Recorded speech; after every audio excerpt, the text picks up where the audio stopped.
Осы адамдар ма келіп барлық жерге қоқыс тастап кетті. Тіпті жинамаған. Ал менің көжегім шыныға аяғын тіліп алды. Енді жүре алмайды. Аяғын тілеп алған ештеңке етпес. Ал менің кішкентайым бір пакетке оралып тұншығып қала жаздады. Иә, жағдайымыз нашар. Өмір сүруіміз қиындап барады. Мына қоқыстардың барлығын біз жинай аламыз ба? Алдында жинауға тырысып едік қой, бәрі зая кетті. Мүмкін оларды қорқыту керек шығар.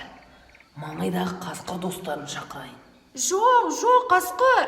Одан кейін адамдар қорқып, мылтықпен келуі мүмкін. Онда жағдайымыз мүлдем нашарлайды. Бізге бір шешімін табу керек. Иә, орманымыз біздің жеріміз ғана емес. Мен мүмкін адамдарға барып, біздің үйімізді, біздің орманымызды ластамасын деп түсіндіріп келемін. Сен барғанмен пайда жоқ. Адамдар жануар мен құстардың тілін түсінбейді ғой.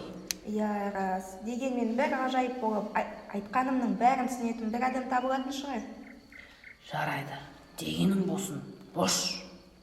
Қараңдар, құс. Бұл жапалақ қой. Адамдар, маған құлақ салыңдар. Орман біздің панамыз, үйімізді ластамай, жақсылықпен келіңіз. Мына жапалақтың даусы қандай әдемі? Иә, мен де соны байқадым. Бірақ оның бізге не айтқысы келіп тұрғанын қайдан білеміз? Мүмкін орманшададан барып, атадан барып сұраймыз. Сәлеметсіз бе ата, бізге мына жапалақты түсінуге көмектесіңізші. Түсінетін несі бар? Айналға қараңдаршы, сонда бәрін түсінесіңдер. Сіздерден көмек сұрап жатыр.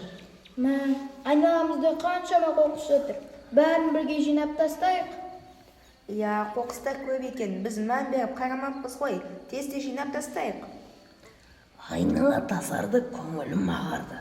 Орманымыз жайнай түсті ғой. Көжегімде жылауын қойды. Жақсылықпен әкеліңіздер, адамдар. Орманымызды ластамаңыздар.